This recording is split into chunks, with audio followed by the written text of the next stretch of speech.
Your voice, your opinion, your community. Fact TV, free speech protected.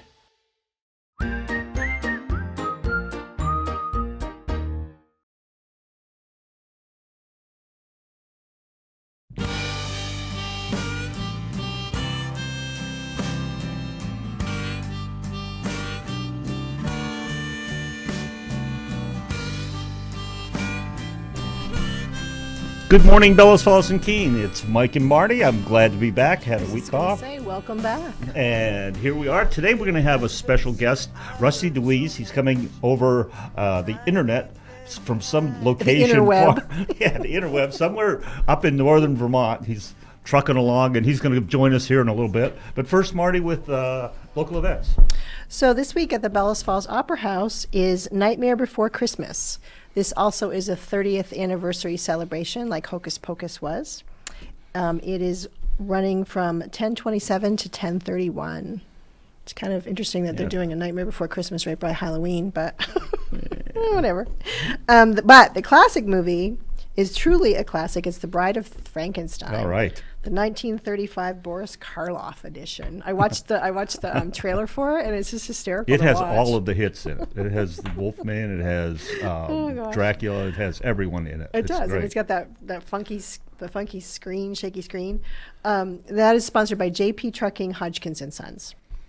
On Saturday, this coming Saturday at Chow Popolo, they're doing their first annual masquerade ball. I have a feeling it's going to be quite an event. I think so. They have some great entertainment. There's food, there's music, non-alcoholic beverages, and I'm assuming alcoholic as well, but not those aren't included with your ticket price. Tickets are $75 in advance or $85 at the door, and the event runs from 6 p.m. to midnight. Okay. So I have a feeling it's going to be fun. Parks Place is doing their first annual Trunk or Treat on Monday, October 30th from 5:30 to 7 p.m. So you want to wear your costumes. You go down. They're going to block the street off, much like they do for the back to school bash. Yeah. They're going to block the street off. There'll be different agencies there, probably with tables, maybe not so much cars with their trunks open. And there'll be trick-or-treating event for kids. So Great. A very controlled trick-or-treating and safe trick-or-treating event for kids.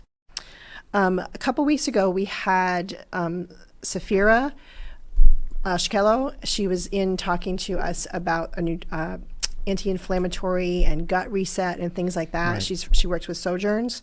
And so from October 30th to November 7th, you can actually help Sojourns. If you use that QR code that you're seeing on your screen right now, you can register for their Gut Reset Summit. And if they get enough people that register for this Gut Reset Summit, they get like a bonus within their apothecary. I think what happens is you might then receive money off if you shop from their apothecary. So it's kind of like a win-win. But I just wanted to bring that up because we do try to do what we can to support Sojourns. They're great. They've been coming in every month and providing us with content and a local provider. Happening on Sunday, November 5th is the last of the Ray Masuko concert series. It's the VSO with Cat Wright. Tickets are available at the Bellows Falls Opera House.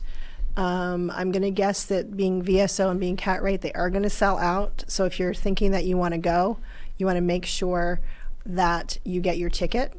And that's Sunday, November 5th, and the show's starting at 4, so that's a little bit early, unique. I didn't realize that was like 4 o'clock. But prior to that show, on Saturday night, That's what is the real show. The real show.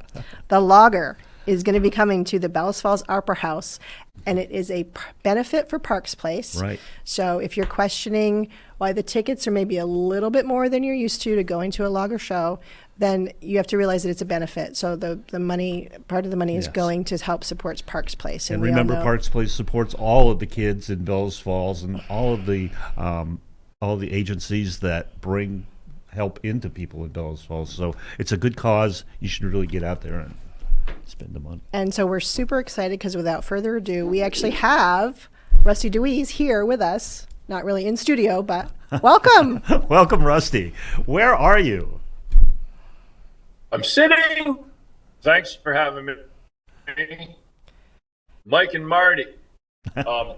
sitting in my Mac. I have a Mac truck that I literally do shows on the back of it in the summer. So here's the dashboard of my Mac truck, all you people who like trucks. And I'm located, I live in Elmore. I grew up in Stowe. Elmore is near Stowe. I'm now between Stowe and Waterbury, Vermont, north central Vermont, on Route 100, and parked in a place where I know the reception is good, at a coffee shop that I go to because I do business with them. Great. So I will, for full disclosure, I have never seen a logger show. So I did my due diligence before the show, and I watched a few interviews that you did, and I'm intrigued. Well, I'm intrigued with a lot of things. So things that people should know: you're a SAG actor, you're a musician, you're a writer. You've done television, you've done radio, you've done movies. So you've done a lot of things before the logger. So can you tell me, like, the genesis of the logger? How did he come about? Well, simply, I conflate all these little answers. That when I was younger, let's say in the 1920s, into my 20s, I did a lot of theater. I grew up doing theater. One of the plays I did was about Vermont. So I played 3 different Vermonter characters. I grew up in Stowe. I was born in Philadelphia, moved here when I was 7. I've been in Vermont most of my life.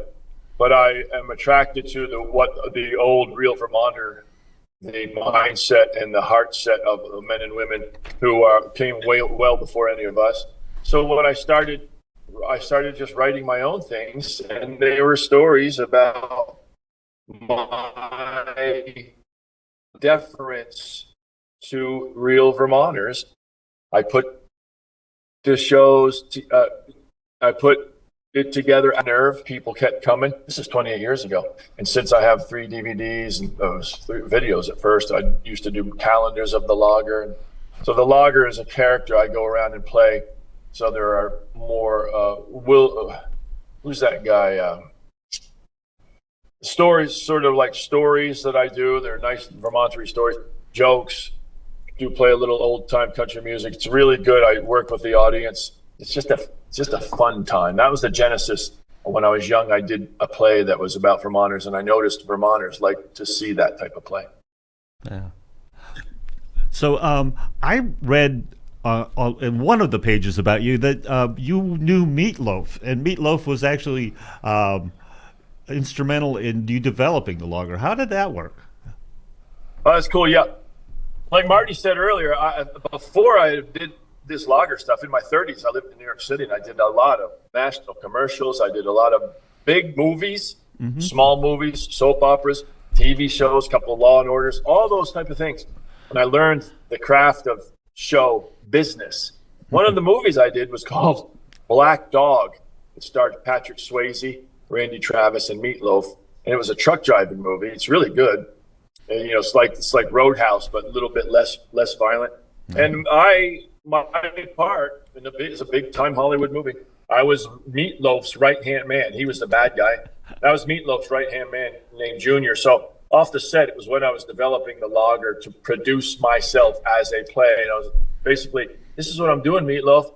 Wow, what you got to do. And then he kind of told me how to deal with it from a business standpoint. Call up high school gyms and rent them and produce yourself. In other words, I should not get anyone else involved in the producing of it. I can do it all because I'm doing it on a small scale. Basically in Vermont, New Hampshire, I don't need to hire somebody to call you guys up and you schedule our event, that's right now, to call the Bellows Falls Opera House. I can do all that stuff. In fact, when there are posters put up in the town, not this time, because this show was produced by the people that they're putting on the benefit, I put the posters up in town.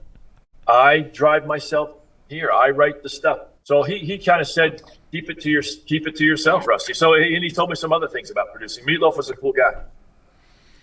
Yeah, I can imagine. I'm very envious. I've always been a Meatloaf fan, and that you would know him and he would confide in you would be something I'm very envious of. That's something that's cool. Yeah, watch Black Dog, rent Black Dog or whatever, okay, and you'll see Meatloaf in there. Yeah, he was a really nice guy. Had a lot of energy, like you would imagine, but all positive energy.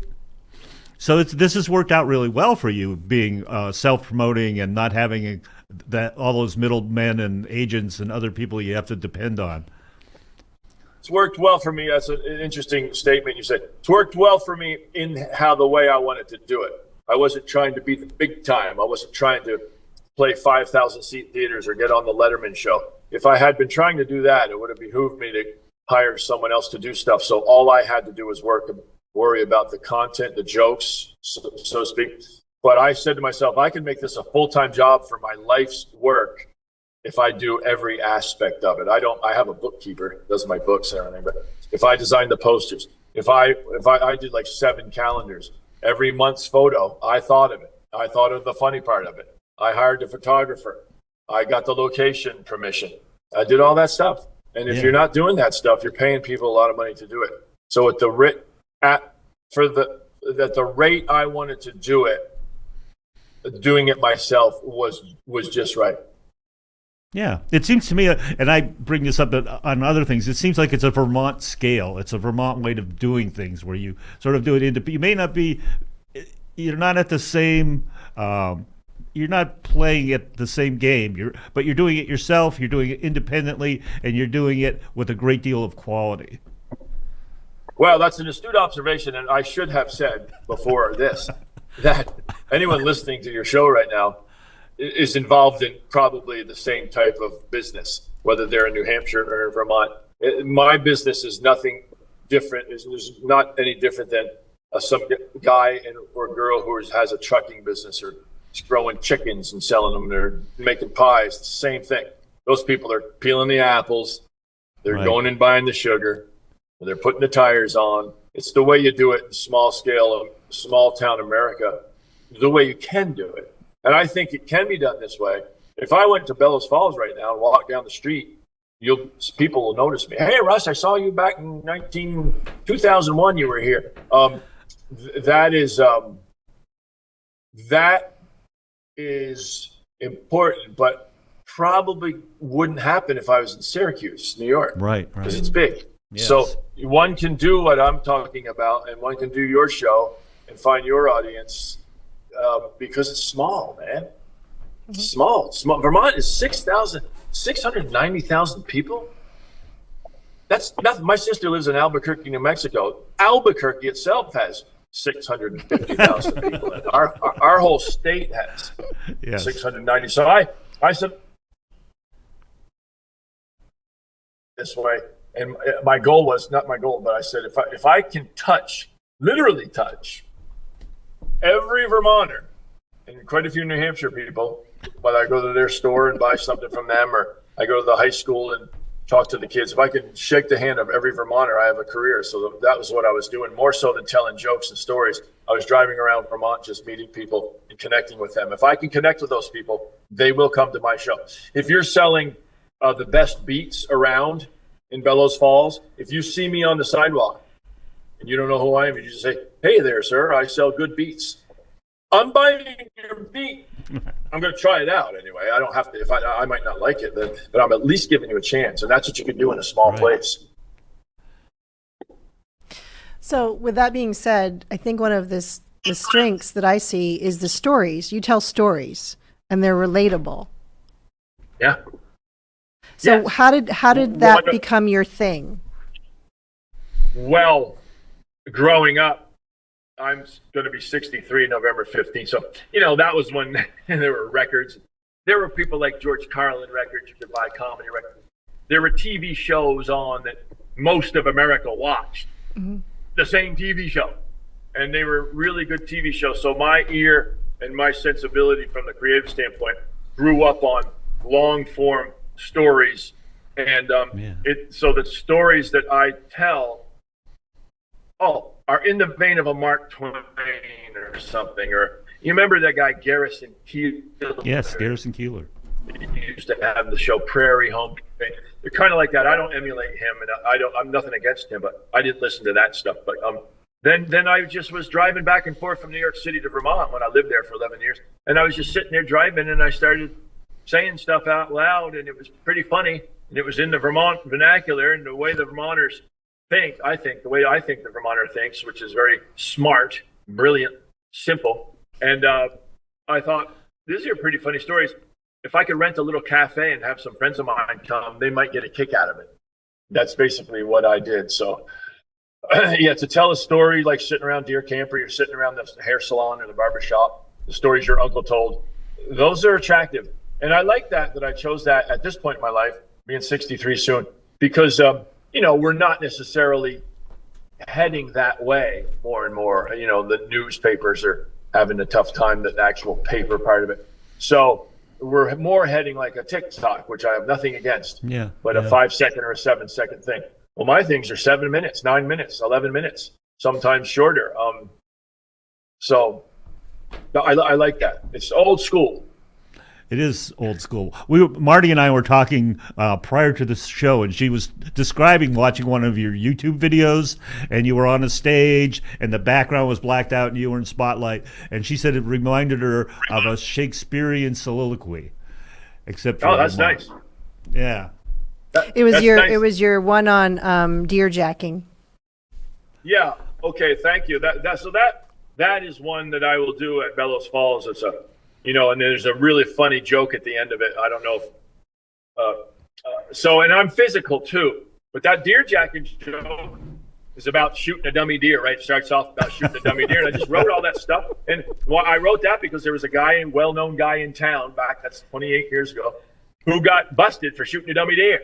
So I was just driving home, and I put that together. And I had done plays, and I'm not a student of Shakespeare or poetry or anything, but there's something in me that I like words and to put them together, and that's called the deer jacking story, and people love that story, and I'll do that on the Bellows Falls State Opera House stage. Which, by the way, I know you'll get to it. I love that Bellows Falls Opera House. Just even outside the look of it with the big tower, where it sits in the town, and you walk in, and I know they show movies there, but then there's always the people there with the popcorn going and the little juicy fruit things to eat. And then the stage is it's a very simple hall to play. Why? Someone might ask. Because everybody's right out in front of me. They're not like wrapped around me there. It's sitting way up there. It's far. Everybody you could almost touch it. And it's, again, intimate. If someone's sitting in the fourth row and they can see the sweat dripping off my nose, I think they're getting more for their money. Yeah. They definitely are. Than if they're watching me on a really big screen, like Taylor Swift. God love Taylor Swift. She's excellent. But if you're sitting so far away, it's cool that you're there. But you're looking at her on the screen, and she's not 70 feet high. But if you can smell me and see my sweat, 8-year-old kid, boy or girl, 12-year-old, 10-year-old, this is the first live theater thing they've gone to see. That's going to impress. That would be impressive to them. They won't. I'm not saying they're impressed by me, but that will impress upon them a visceral connection, deeper than, palpably deeper than watching a film. Though, of course, I love watching movies. Are your characters based? I know you have some characters that you talk about. Are they based on real people, or are they a combination of real people? This is the latter combination. There's another story about a guy named Little and his one-legged dog, Craig, one-legged dog. So that little guy was based upon a guy who used to work concrete. I used to work concrete about 3 miles from here, actually. And this guy's name was Little. It starts off, I got a friend named Little. We call him Little because he's little. And he says very little. He's got little eyes, little teeth, a little bit of hair up on top of his head, sticks up a little.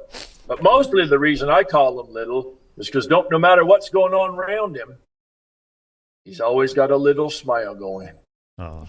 So that's about a guy, and he didn't have a lot of hair. Oh, no, he didn't have a little bit of hair, the real guy. He had a lot of hair, but I just changed it. And you know where I wrote that first part of that? I wrote that in the subway station on like 72nd Street, Upper West Side of Manhattan. Wow. Yeah, what a contrast. An amalgamation of people that I know. Some people I just made up out of the air, but like the deer jacket story that I told you, that's a guy that from town. And there's a sheriff in that story. His name is Marshall Bucher, and he's based on a guy that lived right up the road from him. So based on real people. Yeah. So you have a lot of life experiences too. Just amazing the base you're drawing from. You're a bus driver, a concrete worker. It sounds like you lived in New York for a while as a museum curator or something like that. I worked at an auction house. The auction house was William Doyle Galleries. Auctioned off fine furniture and jewelry and paintings before everybody's doing it now. But and I was William Doyle's assistant. There was a William Doyle, and I was his assistant for 6 years. He died, and I stayed because I didn't go to New York City to become an actor without getting an actual job. I wasn't raised like that. I actually have the job, and now try to be an actor. So it was a great job, and so I learned a lot about art and business. I learned because it was William Doyle Galleries.